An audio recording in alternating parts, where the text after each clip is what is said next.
شعراء کی تعداد زیادہ ہے، اس لیے پڑھنے والے نعت خواں عاشوراء کا ٹائم مقرر کر دیا گیا ہے۔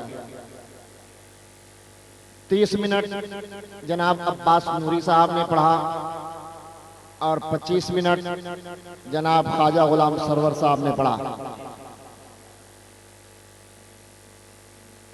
اور میں بھی یہ کوشش کروں گا کہ 30 منٹ میں اپنی بات کو ختم کر دوں، تاکہ پھر آپ شاعر اسلام جناب ارشد بنارسی صاحب اور شاعر ہندوستان جناب سید شجر مکن پولی صاحب کو آپ لوگ سنیں۔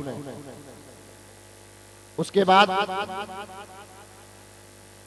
خطیب ہندوستان جناب شعیب آصفی صاحب آپ کے درمیان آئیں گے۔ وقت اس کے بعد اگر بچا تو پھر دوسرا راؤنڈ شروع ہو جائے گا۔ معزز سامعین کرام، پورے ہندوستان کے اولیاء کرام کے آستانے پہ آپ لوگوں کی حاضری ہوتی ہے، اور ہر عاشق اولیاء بزرگوں کے آستانے پر جا کر کچھ اپنے نامہ اعمال میں نیکیوں کو بھرنے کی کوشش کرتا ہے۔ آج یہاں سے وہاں تک سارے لوگ جو چیئر پر بیٹھے ہوئے یہ کسی خاص مقرر یا کسی خاص شاعر کو سننے کے لیے نہیں آئے، اور اگر کوئی شخص کسی خاص شاعر یا کسی خاص خطیب کو سننے آیا ہے تو پھر اس کی نیت میں گڑبڑ ہے، اور جس کی نیت میں گڑبڑ ہے اس کے نام میں نیکیاں نہیں آتی۔ ہمارا اور آپ کا عقیدہ یہ ہونا چاہیے کہ ہم عرس صالحی میں جا رہے ہیں تو چاہے جو بھی خطیب ہو، چاہے جو بھی شعراء ہو، نعت خواں ہو یا نقیب ہو، ہم اللہ اور اس کے رسول کا ذکر سننے کے لیے جا رہے ہیں۔ اگر یہ نیت ہوگی تو آپ کے نامہ اعمال میں نیکیاں بھر دی جائیں گی، اور موقع بہت کم ہے، ہم لوگوں کے پاس وقت بہت کم ہے، زندگی میں بہت سارا کام انسانوں کے ذمہ ہے، لیکن جو لوگ اس دنیا سے رخصت ہو گئے، آپ کے اس شہر کے جو لوگ اپنی قبروں میں آرام کر رہے ہیں، آج جب ان کے سامنے عرس صالحی کا نظارہ گزر رہا ہوگا، چاہے ماہ رمضان کا مقدس مہینہ گزر رہا ہوگا، تو ان کے دل میں یہ خیال آتا ہوگا اور وہ رب کی بارگاہ میں عرض کرتے ہوں گے، پروردگار عالم ایک دن کی مہلت مجھ کو دے دے، ایک دن کی مجھ کو مہلت دے دے، تاکہ صالح بابا کے عرس کے موقع پہ جو جلسہ کی محفل سجائی جاتی ہے، ہم رات بھر جلسہ سن کے اپنے نام اعمال میں نیکیوں کا انبار لگا لیں۔ لیکن جب تک انسان کے جسم کے اندر روح رہتی ہے، انسان اس فکر میں نہیں رہتا کہ زیادہ سے زیادہ اپنے نامہ اعمال میں نیکیوں کو جمع کر لو تاکہ مرنے کے بعد یہ نیکیاں کام آئیں۔ اب آپ مثال کے طور پر یہ سمجھو کہ یہ قبر کے اندر جو انسان چلا گیا، اب ایک ایک نیکی کمانے کے لیے وہ ترس رہا ہے، وہ بے قرار اور پریشان ہے۔ مقدس مہینہ رمضان کا جب آیا تو وہ انسان رب کی بارگاہ میں ہاتھ اٹھا کر عرض کرتا، پروردگار عالم تیرا پاک مہینہ، تیرا مقدس مہینہ آیا ہوا ہے، ایک دن کی مہلت دے دے، ایک روزہ رکھ لیں گے۔ مولا مجھے پھر سے دوسری زندگی عطا کر دے، پورا رمضان قرآن کی تلاوت میں گزار دیں گے۔ مولا ایک مہینے کی زندگی پھر سے عطا کر دے، پورے رمضان کے مہینے میں روزہ رکھ کر قرآن کی تلاوت کریں گے، تراویح پڑھیں گے، ذکر و اذکار تیرا کریں گے۔ لیکن رب کہتا، میرے بندے مجھے جتنا تم کو چھوٹ دینا تھا دے دیا، مجھے جتنا تم کو وقت دینا تھا دے دیا، اب اس کے بعد ایک ذرہ برابر بھی تمہیں وقت نہیں ملے گا۔ اب تم اپنے قبر میں انتظار کرو اس دن کا جس دن حساب و کتاب ہوگا، جس دن نامہ اعمال تولے جائیں گے، جس دن نیکیاں کی گنتی کی جائیں گی، جس دن تمہارے نیکیوں کو اجاگر کیا جائے گا، جس دن تمہارے گناہوں کو تمہارے سامنے رکھا جائے گا، اس دن کا انتظار کرو۔ آج سالے بابا کے آستانے پر یہ دیکھیے، ابھی آواز آپ سن رہے ہیں، لوگ ڈی جے بجا کر، نعت پڑھ کر، منقبت پڑھ کر چادریں چڑھانے جا رہے ہیں، اور آپ ذکر رسول کی محفل میں بیٹھ کر علماء شورا کی زبانیں اللہ اور اس کے رسول کا ذکر سن رہے ہیں۔ یقین جانو آپ ان سے بہتر ہو، آپ ان سے بہتر ہو، اس لیے کہ آپ سکون کے ساتھ بیٹھ کر ذکر رسول سن رہے ہو۔ آج ذکر رسول سننے میں بھی فرق ہے۔ ایک ذکر رسول وہ کرتے ہیں جن کو آپ سنتے ہیں، اور ایک ذکر رسول وہ کر رہے ہیں جو رسول کی اولاد ہے۔ اب تو معاملہ بہت الگ ہو گیا ہے، اب سیدوں کے مقابلے غیر کو سید بنایا جا رہا ہے۔ میں نے کئی بار کہا ہے کہ سید دو طرح کے ہوتے ہیں، ایک نسبی سید ہوتے ہیں، ایک کاغذی سید ہوتے ہیں۔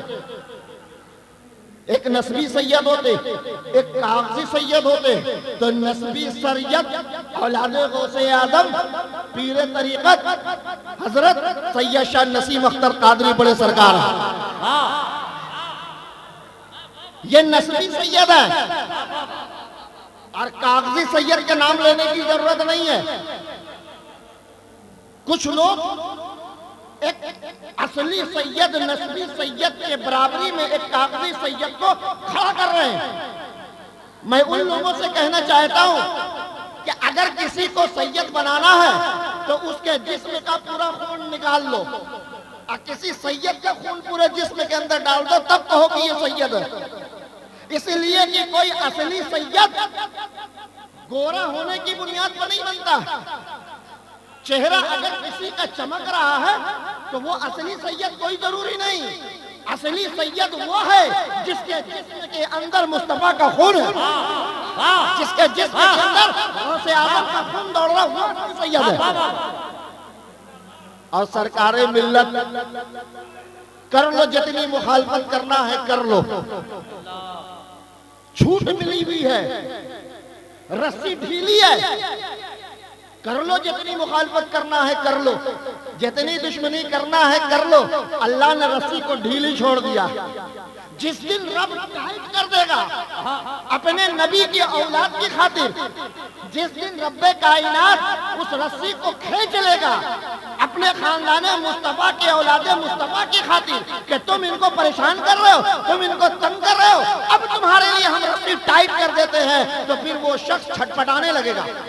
ایسا چھٹپٹائے گا جس طرح سمندر میں سے مچھلی کو زمین پر رکھ دو۔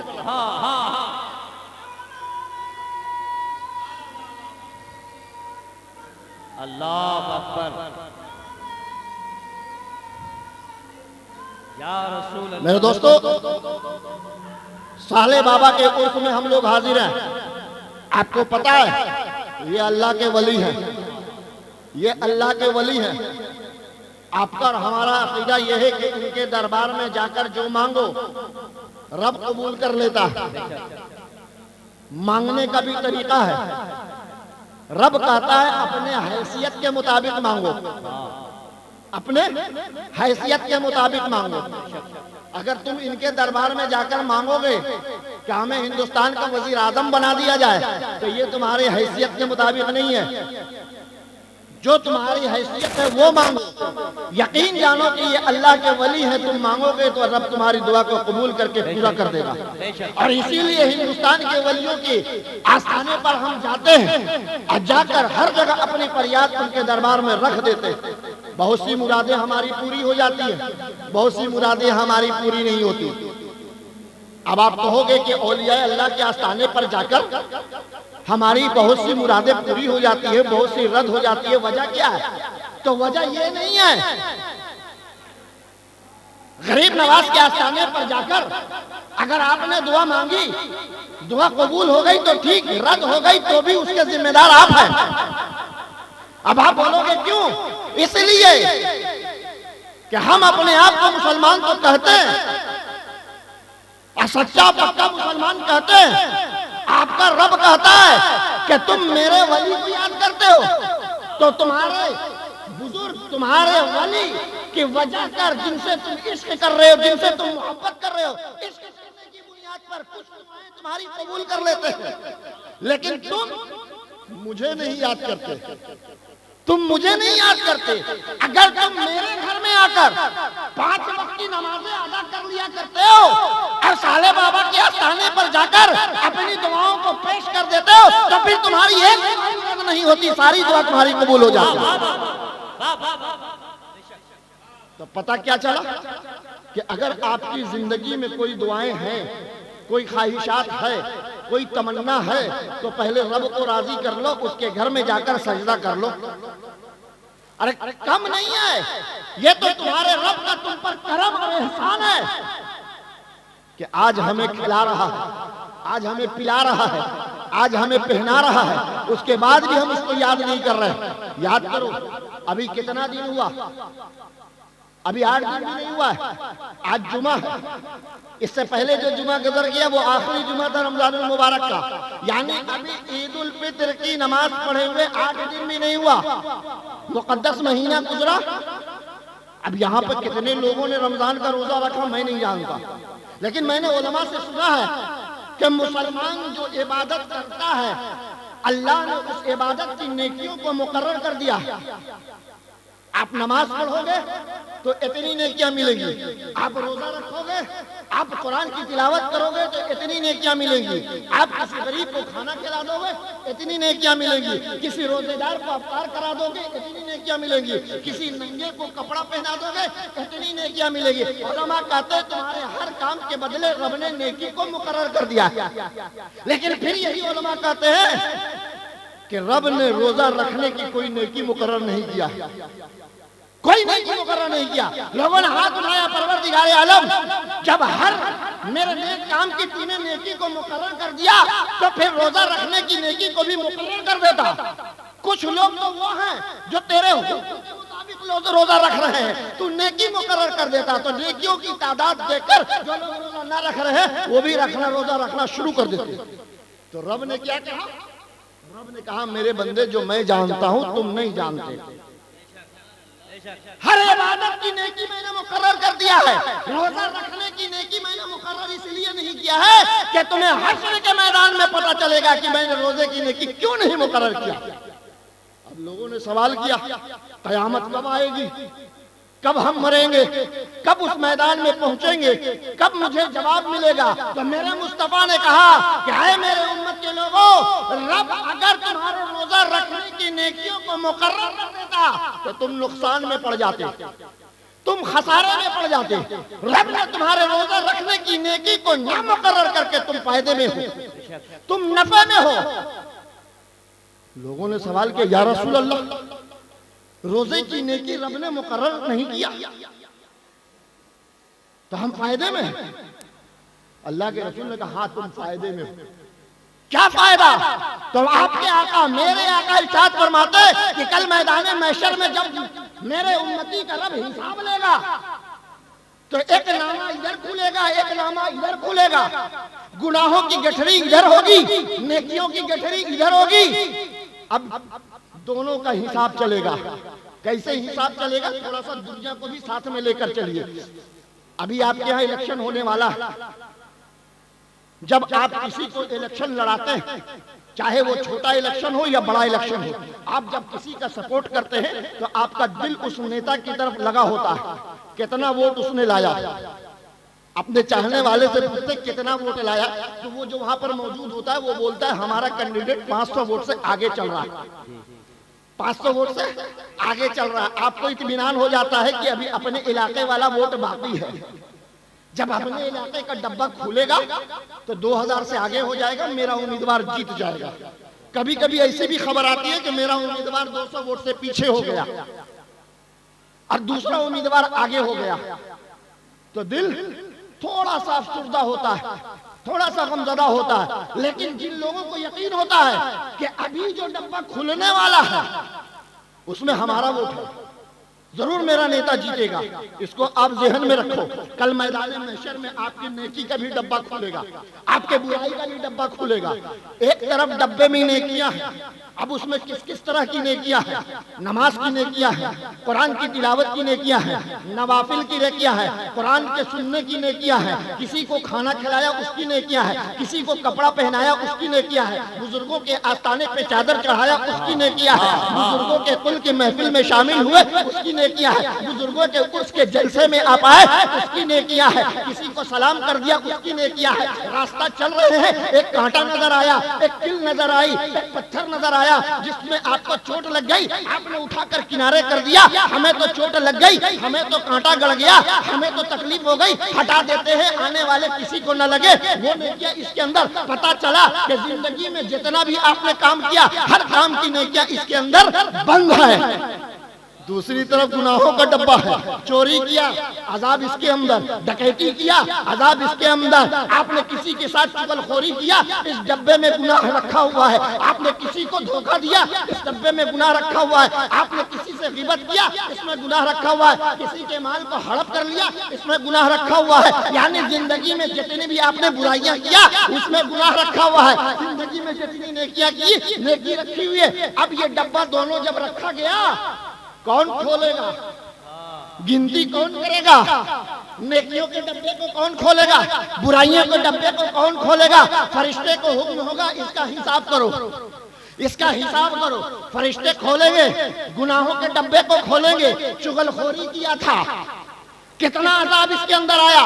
500 عذاب اس کے اندر آیا، فرشتے ادھر کھولیں گے۔ نماز پڑھا تھا، کتنی نیکیاں آئیں؟ 5000 نیکیاں آئیں، 5000 میں 500 منہا کر دو، ابھی بھی 4500 نیکیاں ہیں۔ آسرا ہے، امید ہے کہ ہم جنتی ہو جائیں گے۔ جب سارا ریکارڈ، سارا ڈبہ نیکی اور بدی کو جب فرشتوں نے تولا تو ہر گناہ کو نیکیاں کاٹتی چلی گئی، لیکن جب اخیر ہوا تو 500 گناہ پھر بھی میرے ذمہ رہ گیا، آپ کے ذمہ رہ گیا۔ اب نیکیاں ختم، اب ہمارے ذمہ 500 گناہ رہ گیا، آپ کے ذمہ 200 گناہ رہ گیا، کسی کے ذمہ 1000 گناہ رہ گیا۔ نیکیاں ختم، رب کی بارگاہ میں ہمارا جب پہنچیں گے تو دل کے اندر ایک تشفی ہے، دل کے اندر اطمینان ہے، دل کے اندر سکون ہے کہ ساری عبادت ختم ہو گئی، ساری نیکیاں ختم ہو گئی، لیکن 500 ابھی گناہ میرے سر پر ہے، میری ابھی ایک عبادت بچی ہوئی ہے، ابھی میری زندگی کی ایک عبادت بچی ہوئی ہے۔ رب کی بارگاہ میں جب ہم پہنچے، فرشتوں سے رب نے پوچھا جمال الدین عابد قادری کا تم نے نامہ اعمال کھولا، نیکیاں اور بدی کو کھولا، فرشتے کہیں گے ساری نیکیاں ختم ہے، ان کے ذمہ 500 گناہ ہے۔ بالیسر کے مسلمانوں کی نیکیوں کو تولا، کھولا، 200 گناہ باقی ہے، کسی کے ذمہ 300 گناہ باقی ہے۔ رب پوچھے گا کہ جمال الدین عابد قادری کی پوری زندگی کو الٹو اور الٹ کر دیکھو کہ پوری زندگی میں اس نے ایک بھی رمضان کا روزہ رکھا ہے کہ نہیں رکھا ہے۔ فرشتے جب میری زندگی کو الٹیں گے، آپ کی زندگی کی کتاب کو جب کھولیں گے، آپ کی زندگی کے جب ورق کو الٹیں گے تو کسی کے ذمہ 5 روزہ ملے گا، کسی کے ذمہ 30 روزہ ملے گا، کسی کے ذمہ کئی مہینے کا کئی سال کا روزہ ملے گا۔ تو فرشتے سے رب پوچھے گا کہ جمال الدین عابد قادری کو کتنی نیکیوں کی ضرورت ہے جنت میں جانے کے لیے؟ فرشتے بولیں گے 500 گناہ ان کے ذمہ ہے، 501 نیکی اگر مل جائے تو 500 کو کاٹ دے گا گنڈے کی، ایک نیکی ان کے ذمہ بچے گی، یہ جنتی ہو جائیں گے۔ رب کہے گا ایک روزے کے بدلہ اس کو 501 نیکی عطا کر کے 500 گناہ کاٹ دو، ایک نیکی کا بدلہ یہ جنت میں چلا جائے گا۔ بات سمجھ میں آ گئی؟ کل حشر کے میدان میں میرے مصطفیٰ کا امتی جب پہنچے گا اور اس کے ذمہ کی ساری نیکیاں ختم ہو جائیں گی تو رب کہے گا کہ میرے مصطفیٰ کے امتی کے ذمہ جو بھی گناہ ہے، اگر زندگی میں ایک بھی روزہ رکھا ہے، 1 لاکھ اگر نیکی کی ضرورت ہے تو ایک روزے کے بدلہ 1 لاکھ نیکی دے کر اس کو جنتی بنا دو۔ کسی کو اگر 5000 نیکی کی ضرورت ہے، زندگی میں رمضان کا صرف 2 روزہ رکھا ہے تو 5000 نیکی دے کر اس کو جنتی بنا دو۔ میرے مصطفیٰ نے کہا تھا اے میرے امت کے لوگوں، رب نے تمہارے لیے روزے کی نیکی اسی لیے نہیں مقرر کیا ہے تاکہ حشر کے میدان میں تمہیں جتنے بھی نیکیوں کی ضرورت ہو ایک روزے کے بدلے تمہیں ادا کر دیں۔ اب اگر اتنے بڑے مجمع میں کوئی بھی ایک شخص ایسا ہو جو اب تک رمضان کا ایک بھی نہ روزہ رکھا ہو تو میری گزارش ہے رکھ لو ایک روزہ، رکھ لو 2 4 5 روزہ۔ یہ روزہ انعام ہے، یہ روزہ بونس ہے، کوئی اس کی نیکی مقرر نہیں، کل حشر کے میدان میں یہ ایک روزہ تمہارے زندگی کے گناہوں کو معاف کروا دے گا۔ لیکن میرے دوستو ایسا نہیں ہے کہ آپ نیت یہ کرو کہ ہم حشر کے میدان کے لیے وہاں اپنے آپ کو جنتی بننے کے لیے ہم روزہ رکھ رہے، نہیں۔ اب مسلمانوں کی زندگی میں 4 فرض عبادتیں ہیں۔ کتنی عبادتیں ہیں؟ 4 فرض عبادتیں ہیں مسلمانوں کی زندگی میں، جس کو علماء کہتے ہیں یہ ستون ہے، یہ پایا ہے، مذہب اسلام کا یہ پایا ہے، اسی پر اسلام قائم ہے، نماز، روزہ، حج و زکوٰۃ۔ لیکن اس میں بھی فرق ہے، 2 عبادتیں ایسی ہیں جس میں گھمنڈ ہے، 2 عبادتیں ایسی ہیں جس میں تکبر ہے، اور 2 عبادتیں ایسی ہیں جس میں خاکساری ہے، جس میں تواضع ہے۔ اب آپ کہو گے کون سی عبادت ہے جس میں گھمنڈ ہے؟ تو حج ایک ایسی عبادت ہے جس میں گھمنڈ بھی ہے، زکوٰۃ ایک ایسا فرض ہے، اور آپ کے ہمارے لیے جو عبادت ہے اس میں گھمنڈ ہے۔ آپ اگر سفر نہیں کرتے ہو تو جو سفر کرنے والے ہیں ان سے پوچھو، کبھی رمضان کے مہینے میں کلکتہ چلے جانا۔ میں رمضان کے مہینے میں جب کلکتہ شہر سے گزر رہا تھا تو ایک مقام پر دیکھا تمام مساجد کے ائمہ اور مدارس کے اساتذہ کھڑے ہوئے، ایک بھیڑ لگی ہوئی ہے، 50-60 کی تعداد میں لوگ کھڑے ہوئے ہیں۔ میں نے پوچھا یہاں پر اتنے ائمہ اور اساتذہ کیا کر رہے ہیں؟ جو میرے ساتھ تھے اس نے کہا یہ سیٹھ صاحب ابھی آ کر اس چوکی پر بیٹھیں گے، یہ مالدار صاحب کلکتہ کے اس چوکی پر آ کر 9 بجے دن میں بیٹھیں گے اور آج یہ زکوٰۃ کی رقم بانٹیں گے۔ یہ مدرسے والے زکوٰۃ کی رقم لینے کے لیے کھڑے ہیں، یہ مسجد کے امام صاحب اپنے مدرسے کے لیے بچوں کے غریب بچوں کے لیے زکوٰۃ کی رقم لینے کے لیے کھڑے ہیں۔ وقت کیا ہو رہا ہے؟ صبح کا 7 بج رہا ہے، اور سیٹھ صاحب کتنے بجے آئیں گے؟ 9 بجے آئیں گے۔ 2 گھنٹہ سے یہ علماء، اساتذہ، ائمہ کرام سیٹھ صاحب کے گھر پر کھڑے انتظار کر رہے ہیں۔ وہ سیٹھ زکوٰۃ تو ضرور بانٹ رہا ہے لیکن نیکیاں نہیں کما رہا، اس کو گھمنڈ ہو گیا کہ میں 5 لاکھ روپیہ زکوٰۃ نکالتا ہوں، یہ دیکھو میری عزت، میرا انتظار علماء کر رہے ہیں، میرا انتظار ائمہ کر رہے ہیں، میرا انتظار اساتذہ کر رہے ہیں۔ تو اسی لیے میں نے کہا کہ ایک عبادت ایسی ہے جس میں گھمنڈ تکبر بھی ہے۔ اگر کوئی زکوٰۃ کی رقم لاکھوں کروڑوں میں نکالتا ہے اور اگر ایک ذرہ برابر اس کے دماغ میں گھمنڈ آ گیا تو رب کہتا ہے کہ تمہاری اس زکوٰۃ کی رقم کو ہم تمہیں منہ پر مار دیں گے اور اس کے عوض میں تمہیں ایک نیکیاں بھی عطا نہیں کریں گے۔ حج کرنے لوگ جاتے ہیں، کوئی 10 حج کر رہا ہے، کوئی 20 حج کر رہا ہے، کوئی 40 حج کر رہا ہے، کوئی 15 حج کر رہا ہے۔ اب آ کر محلے میں یہ کہہ رہا ہے میں پورے محلے میں اکیلا ہوں، میں پورے محلے میں اکیلا ہوں، میں پورے شہر میں اکیلا ہوں، 40 حج میں نے کر کے آیا ہوں، کوئی نہیں ہے میرے مقابلے میں۔ یہ گھمنڈ ہے، یہ گھمنڈ ہے، یہ تکبر ہے۔ رب کہتا ہے کہ 1 لاکھ بار بھی اگر تم نے حج کر لیا، 1-2 بار نہیں، 1 لاکھ بار بھی اگر تم نے حج کر لیا اور گھمنڈ کر لیا کہ میرے مقابلے میں کوئی نہیں ہے، تو وہ سارا حج تمہارے منہ پر پھینک دیں گے، ایک نیکیاں بھی تم کو ہم عطا نہیں کریں گے۔ لیکن 2 عبادت خاکساری، 2 عبادت میں تواضع، وہ ہے روزہ، وہ ہے نماز۔ اگر کوئی وقت کا بادشاہ یہ کہے کہ آج میں نے روزہ رکھا ہے، آج میں نے روزہ رکھا ہے، تو ایک غریب رکشہ والا بھی کہہ سکتا ہے تم روزہ رکھے تو کیا ہوا، میں نے بھی روزہ رکھا ہے۔ اس کو خاکساری کہتے ہیں کہ اگر کوئی مالدار دولت مند رمضان کا روزہ رکھا اور اس نے اعلان کر دیا کہ اس بار پورے رمضان کا روزہ میں نے رکھا ہے، ایک رکشہ چلانے والا وہ بھی بولے گا تم نے روزہ رکھا تو میں نے بھی روزہ رکھا، تم اگر بھوکے رہے تو میں بھی بھوکا رہا۔ اگر کوئی بولے میں 5 وقت کا نماز پڑھتا ہوں، مالدار تاجران پیسے والے، تو ایک رکشہ چلانے والا بھی بول سکتا میں بھی نمازی ہوں، میں بھی نماز پڑھتا ہوں۔ تو سوچو مسلمانوں، ہماری زندگی میں 4 عبادت ہم پر فرض ہے، نماز، روزہ، حج و زکات، لیکن ہم زکات دینے کے لائق نہیں، اس لیے اس سے بری ہو گئے۔ پیسہ اتنا نہیں، حج نہیں کر سکتے، اس سے بری ہو گئے۔ لیکن میری زندگی میں 2 عبادت ہے، ایک روزہ ہے، ایک نماز ہے۔ نماز پابندی سے پڑھ کر اس بادشاہ کے برابری میں ہم کھڑے ہو سکتے ہیں۔ رمضان کا مقدس مہینہ میں روزہ رکھ کر ہم اس بادشاہ بڑے بڑے تاجروں کے بغل میں ہم کھڑے ہو سکتے ہیں کہ اگر تم نے رمضان کا روزہ رکھا تو میں نے بھی رمضان کا روزہ رکھا، تم 5 وقت کی نمازیں ادا کرتے ہو تو میں بھی 5 وقت کی نمازیں ادا کرتے ہو۔ تو مسلمانوں، 4 عبادت امیروں کے لیے، غریبوں کے لیے صرف 2 عبادت ہے، نماز اور رمضان کا روزہ۔ اس لیے اگر تم کو امیروں کے بغل میں کھڑے ہونا ہے، مالداروں کے صف میں کھڑے ہونا ہے، اور اپنے آپ کو بخشوانا ہے، اپنے نام اعمال میں نیکیوں کا اضافہ کرنا ہے، تو نماز کے پابند بن جاؤ۔ اور موقع میسر ہو، رمضان کا مقدس مہینہ اگر تم کو مل جائے تو پورا مہینہ روزہ رکھ کر گزار دو۔ تم بڑے بڑے بادشاہوں کے بغل میں کھڑے ہو سکتے ہو اور بڑے بڑے عبادت گزار کے بڑے بغل میں کھڑے ہو سکتے ہو۔ آج ولیوں کے آستانے پر ہم اور آپ چادر چڑھا رہے ہیں، پھولوں کی چادر چڑھا رہے ہیں، پھولوں کا گجرا چڑھا رہے ہیں، ہمارے اور آپ کے پاکٹ کا پیسہ جا رہا ہے،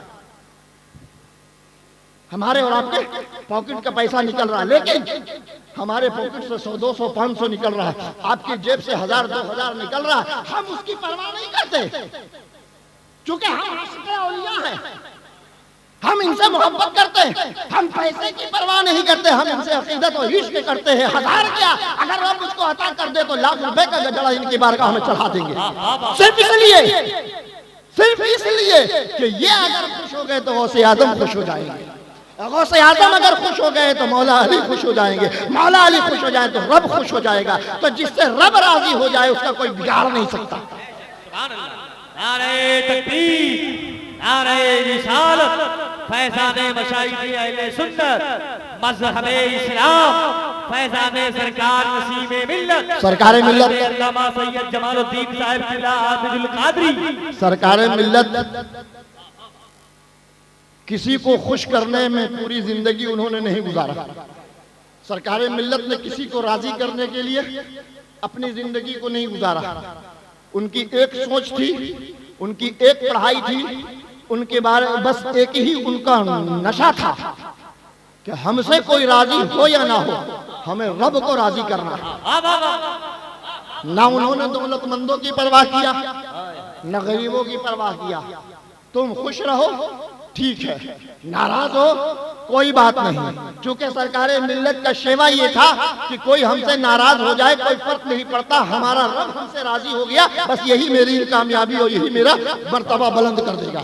آج یہی ہوا ہے، آج اس اڑیسہ کی سرزمین پر یہی ہوا کہ سرکار ملت سے رب راضی ہو گیا، تو ایک مسجد کے شہر میں زندگی گزارنے والا شخص پورے ہندوستان کے اندر مشہور ہو گیا، چونکہ رب راضی ہے۔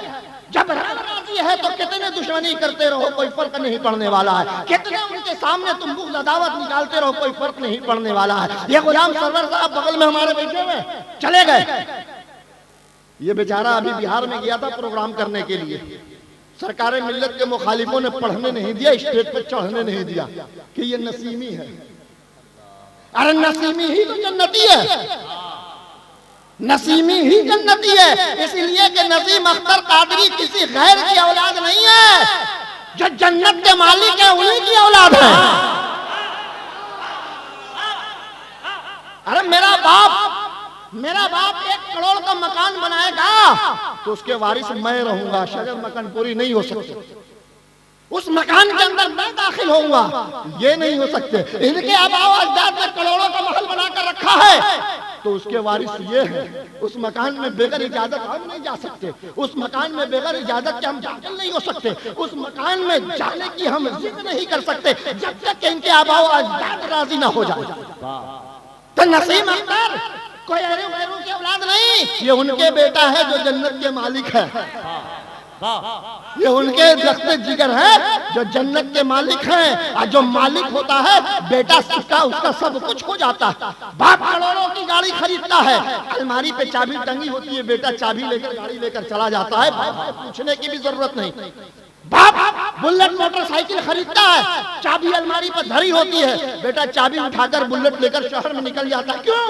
اس دعوے کے ساتھ کہ میرے باپ کی گاڑی ہے، اس سوچ کے ساتھ کہ میرے باپ کی گاڑی ہے۔ تو ہم نسیمیوں کو یہ مبارکباد دینا چاہتے ہیں کہ تم جنتی اس لیے کہ جنت تمہارے باپ کی ہے۔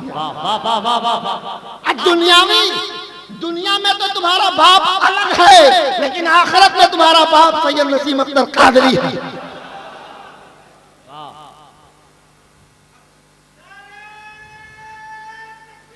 اللہ اکبر، یا رسول اللہ، زندہ باد، زندہ باد۔ ایک مخالف شہنشاہ ترنم حضرت ارشد بنارسی، ایک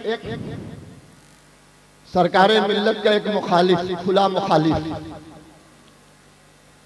اللہ جب کسی کو ہدایت دیتا ہے نا تو اس کو ٹھوکرے لگاتا ہے نا۔ جب اللہ کسی کو ہدایت دینا چاہتا ہے تو ایک ٹھوکر لگا دیتا ہے۔ جیسے حضرت بشیر حافی کے بارے میں آپ نے بہت واقعہ سنا ہوگا کہ شراب کے کاروباری تھے، شراب کے تاجر تھے۔ جب دکان پہ آئے تو دیکھا کہ بسم اللہ الرحمن الرحیم ایک ٹکڑے پر لکھا ہوا ہے، نظر پڑ گئی، اٹھا کر چوم لیا، گھر واپس گئے، عطر لگایا اور کہا رب یہ تیرا نام ہے، اللہ یہ تیرا نام ہے، رحمان تو ہے، رحیم تو ہے، تیری یہ جگہ نہیں شراب کے دروازے پر، تیری یہ جگہ نہیں کہ تو شراب کے دروازے پر رہ، اے رب تو پاک ہے، تو بے عیب ہے، پروردگار عالم تیری یہ جگہ نہیں۔ بشیر حافی نے اس کاغذ کے ٹکڑے جس پر بسم اللہ الرحمن الرحیم لکھا ہوا تھا لے جا کر گھر میں سب سے اونچی الماری پر رکھا اور کہا اے رب تیرا مقام وہاں ہے، تیرا نام وہاں رکھا جائے گا، تیری جگہ وہاں ہے۔ بشیر حافی نے ایک کاغذ کے ٹکڑے پر بسم اللہ لکھا ہوا صرف اونچی الماری پر رکھ دیا، ان کے دل کی دنیا کو رب نے بدل دیا۔ ایسا ٹھوکر لگا بشیر حافی کو کہ جس شراب خانے کے وہ مالک تھے اب ادھر جانے کا دل نہیں کر رہا، اب ادھر نظر اٹھا کر نہیں دیکھ رہے، دل کی دنیا رب نے ایک ٹھوکر میں بدل دیا۔ اور وہ بشیر حافی کبھی شراب کے تاجر تھے، آج ولیوں کے صف میں ان کا نام ہے، آج ولیوں کے صف میں ہے۔ تو میرے دوستو سرکار ملت کے مخالف، کھلا مخالف، کھلا دشمن، سانپ کاٹ لیا۔ کیا کاٹ لیا؟ سانپ کاٹ لیا۔ کل بھدرک سے ایک میرے پاس ایک شخص کا فون آیا کہ حضرت سالے بابا کے عرس میں میرا 9 سال کا بچہ گیا ہے، اس کو سانپ کاٹ لیا نانی کے گھر میں، آپ دعا کر دیجئے۔ ہم کہا تم بھدرک میں ہو، سرکار کے آستانے پر حاضری لگا دو، بچہ تمہارا سالے بابا کے در پر ہے، تم وہاں حاضری لگا دو، یہاں دعا قبول ہو جائے گی، تمہارے بچے کو کوئی نقصان نہیں ہوگا۔ 10 سال کا بچہ، یہ پرسوں کی بات ہے، ہاسپٹل میں وہ بچہ ابھی بھی بھرتی ہے۔ میں نے بھی کہا کہ میں سالے بابا کے عرس میں آیا ہوا ہوں، ان کی بارگاہ میں بھی عرض کر دیتا ہوں۔ عرض کر دیا آپ کا مہمان ہے، آپ کا مہمان ہے، وہ نانی کا نہیں آیا ہے، وہ مہمان بن کر آپ کا آیا ہے، رہنے کی جگہ نانی کا مل گئی ہے لیکن مہمان تو آپ ہی کا۔ دیکھ لیجئے گا اگر مر گیا تو بدنامی آپ کی ہوگی ہمیشہ ہمیشہ۔ وہ باپ ہمیشہ بولے گا کہ سالے بابا کے عرس میں میرا 10 سال کا بچہ گیا، مر گیا سانپ کاٹ کے۔ اس لیے اس بدنامی کو آپ مت لیجیے اپنے سر پر، دنیا چھوڑے گی نہیں۔ جب دنیا اولاد غوث کو نہیں چھوڑتی، نبی کی خاندان کو نہیں چھوڑی، جب حسین کو نہ چھوڑی، حسین کے بچوں کو یہ دنیا نہ چھوڑی، آپ کو بھی نہ چھوڑے گی۔ آج وہ بچہ ابھی مغرب سے پہلے وہ بچہ اور باپ دونوں میرے پاس آیا جہاں میں ٹھہرتا ہوں۔ میں نے کہا بچہ ٹھیک ہے؟ بولا سرکار کا کرم ہے، سرکار کا کرم ہے۔ ہم کہا سرکار کا کرم ہے، یہ سالے بابا کی نگاہ ہے۔ سرکار نے کہا سالے بابا دھیان رکھیے گا، مہمان آپ کا تھا اور میرے گھر سے گیا تھا، بھدرک سے گیا تھا۔ اس ڈاکٹروں نے کہا کہ 72 گھنٹہ اس کو ہم اپنی نگاہوں کے سامنے رکھیں گے، لیکن ایسا نہیں ہے کہ سانپ کا زہر اس کو اثر کیا ہے، لیکن اپنی کسٹڈی میں ہم اپنی نظر میں رکھیں گے۔ وہ بچہ ابھی بھی بالسر ہاسپٹل میں بھرتی ہے۔ عقیدت اگر ہوگی، سچی محبت اور سچی لگن ہوگی، اب بزرگوں پر یقین ہوگا تو اچھا اچھا زہر ضائع ہو جاتا ہے، اچھا اچھا زہر ختم ہو جاتا ہے منٹوں میں۔ حضرت خالد بن ولید بہت بڑے مجاہد تھے، ساری جنگ لڑے ہیں، بہت جنگ لڑے ہیں وہ۔ ایک بار ایک دشمن نے کہا تمہیں اپنے اوپر یقین ہے، اپنے مذہب کے اوپر یقین ہے، اپنے رسول کے اوپر یقین ہے؟ کہا ہاں ہاں ہے۔ کہا کہ یہ بہت خطرناک زہر ہے، اس کو کوئی زبان پر رکھتا ہے تو مر جاتا ہے۔ حضرت خالد بن ولید نے اس زہر کو منہ میں رکھ کے پانی پی گئے، کچھ نہیں ہوا۔ یقین تھا رسول اللہ پر کہ آج اگر خالد بن ولید اگر زندہ ہے تو اسلام کی خاطر زندہ ہے، تلواریں اگر چلا رہا ہے تو اسلام کی اشاعت، اسلام کی تبلیغ کے لیے چلا رہا ہے۔ انہوں نے زہر پی لیا کہ اگر موت ہوگی تو ہم مر جائیں گے، اگر زندگی ہوگی تو یہ زہر میرا کچھ نہیں بگاڑ سکتا۔ اب سرکار کا ایک مخالف اس بیچارے کو بھی سانپ کاٹ لیا، تو میں نے بتایا نا کہ جب اللہ کسی کو ہدایت دیتا ہے تو ٹھوکرے لگا دیتا ہے۔ سانپ کاٹ لیا، بغل کے محلے میں اس کو ہاسپٹل میں بھرتی کیا گیا۔ وہاں جب ڈاکٹروں نے دیکھا تو کہا کہ یہ بچہ اب بچے گا نہیں، اس کو زہر اثر کر رہا ہے، اس کو زہر اثر کر رہا ہے، ہم بچا نہیں سکتے، اگر چاہو تو ہاسپٹل میں رکھو ورنہ اس کو گھر لے جاؤ۔ تو ہمارے بہاری بھاشا میں کہا جاتا ہے مرتا کیا نہیں کرتا، اور ایک بھاشا اور کہتے ہیں جب تک سانس ہے تب تک آس ہے۔ ہمارے اور آپ کے رشتہ دار اگر کبھی بیمار ہو جاتے ہیں، کوئی مہلک بیماری میں پڑ جاتے ہیں، کینسر ہو جاتا ہے، یہ وہ ہو جاتا ہے، تو بیٹا ہے، بھائی ہے، رشتہ دار ہے، اس کو آئی سی یو میں رکھتے ہیں کہ جب تک سانس چل رہی ہے ہم علاج کرائیں گے۔ جب ڈاکٹروں نے جواب دیا کہ زہر اثر کر رہا ہے، تمہارے بچے کی جان جا سکتی ہے، تو اس وقت کون یاد آیا؟ اس مصیبت کی گھڑی میں کون یاد آیا؟ اس کی ماں نے کہا کہ ہاسپٹل جواب دے رہا ہے، سرکار ملت کی بارگاہ میں چلو، سرکار ملت کے پاس چلو، میں ان کی مریدہ ہوں، میں ان کی خادمہ ہوں، میں ان سے مرید ہوں، وہ ہمارے پیر ہیں، تم بھی ان سے مرید ہو، وہ ہمارے پیر ہیں۔ جب ادھر سے آس ٹوٹ جائے گی تو ادھر آس جوڑ لیتے ہیں، جب ادھر ہمت ٹوٹ جائے گی تو ادھر سے ہم ہمت لے لیتے ہیں۔ دونوں آٹو کر کے بچے کو لے کے سرکار کے مسجد میں پہنچے، خادم نے جا کر سرکار سے کہا ایک بچہ آیا ہے جس کو سانپ کاٹ لیا ہے۔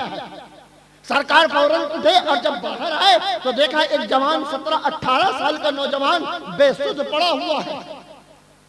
سرکار کی نظر جیسے ہی پڑی اس مرید اور مریدہ پر تو پوچھا یہ کس کا بیٹا ہے؟ مرید نے کہا سرکار میرا بیٹا ہے، مریدہ نے کہا سرکار میرا بیٹا۔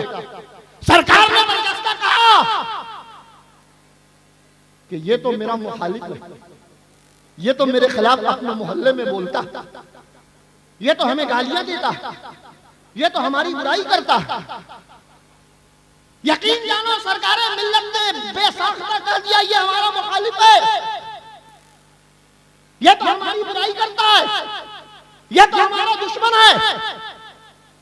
پیر پکڑ لیا مرید، سرکار ملت کو پیر کو جکڑ لیا، کہا سرکار یہ میرا بیٹا ہے، ہم آپ کے بیٹا ہیں، یہ میرا بیٹا ہے، ہم آپ کے بیٹا ہیں۔ اگر آپ اپنے بیٹا کو دکھ دینا چاہتے ہیں تو مت اس کا علاج کیجئے، اگر آپ اپنے بیٹا کو خوش رکھنا چاہتے ہیں تو آپ اس کا علاج کر دیجئے تاکہ آپ کا بیٹا خوش رہے۔ آپ اس کو نہ دیکھیں یہ کون ہے، ہمیں دیکھیں کہ میں آپ کا بیٹا ہوں۔ میں ہو گئی تو آپ برداشت نہ کریں گے۔ سرکار ملت بیٹھ گئے، بیٹھ کر اپنے ہاتھ میں کچھ پڑھا، اب پڑھ کر اس کے سینے پر 3 بار پھیرا، بچہ اٹھ کر بیٹھ گیا، سبحان اللہ، سبحان اللہ، اٹھ کر بیٹھ گیا۔ اب جس کو سانپ کاٹا وہ تو بے ہوش ہو گیا، اسے کیا پتا ہم کہاں۔ جیسے ہی اٹھ کر بیٹھا نظر پڑی سرکار ملت کے چہرے پر، جو زندگی میں سرکار کی مخالفت کیا ہوگا وہ کبھی ان کے سامنے کھڑا نہیں ہو سکتا۔ اور تو میں آپ کو ایک بات اور بتا دوں کہ دھام نگر کے ایک مولانا صاحب سے میری ملاقات ٹرین پر ہو گئی۔ مدرسے کے مولانا صاحب بہاری کے رہنے والے ہیں۔ جب یہ بات ہونے لگی تو انہوں نے کہا حضرت سرکار ملت کی 2 چیزوں کا اقرار تو ہم لوگ بھی دھام نگر کے مدرسین کرتے ہیں۔ میں نے کہا کیا؟ کہا کہ سرکار ملت کے سامنے کبھی جنات آ نہیں سکتا، مجھے یقین ہے۔ ارے ہم تو عقیدت مند ہیں، ہم تو سرکار ملت کے عاشق ہیں، ہم تو سرکار ملت کے چاہنے والے ہیں، ہمارا تو پختہ عقیدہ ہے کہ سرکار ملت کے سامنے جنات نہیں آ سکتا۔ لیکن جو دوسرے مخالف کے مدرسے میں بچوں کو تعلیم دے رہے ہیں، انہوں نے برجستہ کہا کہ سرکار ملت کے اوپر میرا یقین ہے کہ ان کے سامنے جنات نہیں آ سکتا، مجھے پتا ہے۔ اب دوسری بات میں نے کہا، دوسری کون سی ان کی خاصیت ہے، خصوصیت ہے جس کے آپ قائل ہیں؟ انہوں نے کہا ان کے پھونک میں تاثیر ہے۔ یہ دو چیز کے ہم لوگ بھی قائل ہیں۔ مولانا نے کہا کہ ایک پھونک میں تاثیر ہے، وہ بوتل پر پھونکتے تو ضرور ہیں لیکن پانی پر تک پھونک پہنچتا نہیں ہے، لیکن رب نے ان کے پھونک میں طاقت دے دیا ہے کہ اچھا سے بڑا بیمار فوراً شفا یاب ہو جاتا ہے۔ سبحان اللہ۔ اب وہ بچہ جب سرکار کی طرف دیکھا تو اس کا ہوش اڑ گیا۔ امی جان میں یہاں ہوں، بیٹا تمہیں سانپ کاٹ لیا تھا، تمہیں سانپ کاٹ لیا تھا، ڈاکٹروں نے تمہیں جواب دے دیا، تم بچ نہیں سکتے تھے، تمہارا زہر دھیرے دھیرے بڑھ رہا تھا، ڈاکٹروں نے جب جواب دیا تو میں سرکار کی بارگاہ میں لے کر آئی ہوں، سرکار نے تمہارے سینے پر صرف 3 بار ہاتھ پھیرا ہے، تم اٹھ کر بیٹھ گئے۔ سرکار نے کہا بیٹا کو لے جا اپنے گھر۔ اس نوجوان جو سرکار کا مخالف تھا قدموں پر گر گیا، کہا سرکار اگر زندگی عطا کیا ہے تو جو گستاخی کیا اس کو بھی آپ معاف کر دیجئے، اگر زندگی مجھے ملی ہے تو اب تک جو نادانی میں ناسمجھی میں میں نے آپ کے خلاف جو کچھ بھی بولا ہے، اب جب تک آپ معاف نہیں کریں گے آپ کے قدموں کو ہم چھوڑیں گے نہیں۔ سرکار نے کہا تو کیا ہے، اچھے اچھے دشمنوں کو میں نے معاف کر دیا، جا تجھے بھی معاف کر دیا۔ آج کل اگر تھوڑا سا نذرانہ کم ہو جاتا ہے تو پیر صاحب ناراض ہو جاتے ہیں۔ یہ ہمارے سیکریٹری صاحب کے گھر کی لائن ابھی غائب تھی 1-1.5 گھنٹے سے، گرمی سے میں شرابور ہو رہا تھا، میں نے کہا چلو اسٹیج کے پیچھے آفس ہے وہاں چلے جاتے ہیں۔ کمیٹی والوں نے ایک روم بنا کے رکھا ہے کہ اسٹیج پہ بیٹھے بیٹھے جب تھک جائیں تو روم میں چلے جائیں۔ جب میں اپنے روم میں گیا تو دیکھا مولانا شعیب رضا صاحب آصفی صاحب آرام فرما رہے ہیں۔ کچھ میرے چاہنے والوں نے سوچا کہ ان کو اٹھا کر روم سے باہر کر دیں، چھوڑ دو، چھوڑ دو، وہ ہمارے مہمان ہیں، وہ تھکے ہوئے ہیں، آرام کر رہے ہیں۔ میں دوسرے روم میں چلا گیا جہاں شجر مکن پوری صاحب قیام کر رہے ہیں، جہاں ارشد بنارسی صاحب ٹھہرے ہوئے، جہاں غلام سرور صاحب ٹھہرے ہوئے، جہاں کیف رضا صاحب ٹھہرے ہوئے، جہاں حسین رضا صاحب ٹھہرے ہوئے۔ اگر سید ہوگا تو خاکساری ہوگی، یہ سیدوں کی سب سے بڑی پہچان ہے، اس لیے کہ یہ وہ گھرانہ ہے جو خود بھوکا رہا ہے دوسرے کو کھانا کھلا رہا ہے۔ اس لیے میرے دوستو ایک بات یاد رکھنا، ماننا الگ ہے، چاہنا الگ ہے۔ ابھی میں نے 2 منٹ کی ایک تقریر کیا تو لوگوں نے بڑا اس کو وائرل کیا۔ کون ہے یہاں پر جو نہیں مانتا؟ سب مانتے ہیں، سرکار ملت کو بھی سب مانتے ہیں، یہ اور بات ہے دال روٹی کا معاملہ ہے، سب مانتے ہیں سرکار ملت کو۔ تو ماننا اور چاہنا الگ ہے، اس کو سمجھ لو اشارے میں۔ بہت سارے لوگ یہاں پر بیٹھے ہوئے ہوں گے جنہوں نے میری تقریر کو لوگوں کو سنایا کہ دیکھو تو ماننا اور چاہنا سن لو، کل مسرور راضی نے کیا کہا تھا؟ پہچاننا اور چاہنا۔ اب مجھ سے سن لو ماننا اور چاہنا۔ ماننا اس کو کہتے ہیں کہ ہم صالح بابا کو مانتے ہیں، جب گزر رہے ہیں سلام کر دے رہے ہیں، جب گزر رہے ہیں سلام کر رہے ہیں۔ سرکار ملت کو مانتے ہیں، جب ادھر سے گزر رہے ہیں سلام کر رہے ہیں، اس کو کہتے ہیں ماننا۔ اس کو کیا کہتے ہیں؟ ماننا۔ جب صالح بابا کے آستانے کی طرف سے گزر رہے ہیں، گاڑی روک کر اتر کر آستانے پر گئے، قدموں کو چوما، فاتحہ پڑھا، اس کو کہتے ہیں چاہنا۔ اس کو کیا کہتے ہیں؟ چاہنا، یعنی کسی کا احترام کرنا، اس کو ماننا کہتے ہیں۔ کسی سے جا کر بار بار ملنا، اس کے قدموں کو چومنا، اس کی صحبت میں بیٹھنا، اس سے جا کر اپنے دکھ درد کو شیئر کرنا، ساجھا کرنا، اس کو کہتے ہیں چاہنا۔ سمجھ میں آ گئی بات؟ ماننا اس کو کہتے ہیں کہ احترام ہم کرتے ہیں، چاہنا اس کو کہتے ہیں کہ بار بار اس کے پاس ہم جاتے ہیں، اس کو کہتے ہیں چاہنا۔ اس کو دماغ میں رکھ لو اور بات کو نکال دو۔ عابد قادری بہت سے کو مانتے ہیں، چاہتے کم کو ہیں۔ مانتے تو سب کو ہیں۔ عالم ہے تو کیوں نہیں مانیں گے؟ علم والے ہیں تو کیوں نہیں مانیں گے؟ تقوی والے ہیں تو کیوں نہیں مانیں گے؟ پرہیزگاری ہے تو کیوں نہیں مانیں گے؟ بالکل مانیں گے، لیکن جس کو چاہتے ہیں اس کے در تک جاتے ہیں، جس کو چاہتے ہیں اس کے گھر تک جاتے ہیں، جس کو چاہتے ہیں اس کے قدموں کو بھی چومتے ہیں، اس کے دست بوسی بھی کرتے ہیں۔ تو میرے دوستو یہ بات سن لو، کل مسرور راضی نے کہا سرکار کے بارے میں انہوں نے کہا کہ یہ وہ سرکار ہے جو بھی ختم نہیں ہوتی۔ حقیقت یہی ہے کہ یہ ہندوستان کی سرکار نہیں ہے، یہ 5 سال میں ختم ہو جائے گی، یا کسی دوسرے ملک کی سرکار نہیں ہے جو ایک مدت میں ختم ہو جائے گی۔ ہم اس سرکار کے اندر ہیں جس سرکار کے سب سے چیف جس کو کہو وہ ہمارے آقا ہیں۔ تمام پیغمبر اس دنیا پر جتنے آئے وہ سب میرے رسول اللہ کے سرکار کے اندر ہیں، اور یہ سرکار آپ نے نہیں بنایا ہے اپنے ووٹوں سے، اس سرکار کو خود رب کائنات نے بنایا ہے۔ تو میرے مصطفیٰ کی سرکار قیامت تک قائم رہے گی، اور جس کی سرکار ہوتی ہے اس کی اولاد کا بول بالا ہوتا ہے، اسی کی اولاد کا بول بالا ہوتا ہے۔ نبی کی سرکار قیامت تک قائم رہے گی، کوئی ہلا نہیں سکتا میرے مصطفیٰ کی سرکار کو، اب میرے مصطفیٰ کے قانون کو کوئی بدل نہیں سکتا۔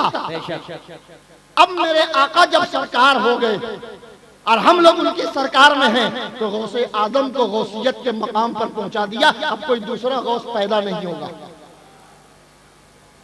دیکھو مصطفیٰ کی سرکار میں ہو تو کتنا فائدہ پہنچ رہا ہے، غوث آدم کو غوثیت کے مقام پر پہنچا دیا، اب کوئی غوث پیدا نہیں ہوگا۔ سلطان الہند کو، غریب نواز کو سلطان الہند شہنشاہ ہندوستان بنا دیا، قیامت تک کوئی دوسرا سلطان الہند بن نہیں سکتا، غریب نواز ہی رہیں گے۔ یہ نبی کی سرکار ہے کہ ایک بار جس کو منترالے عطا کر دیا، منتری بن گیا، کبھی منترالے چھنائے گا نہیں، کبھی منتری سے وہ ہٹے گا نہیں۔ یہ اس نبی کی سرکار ہے۔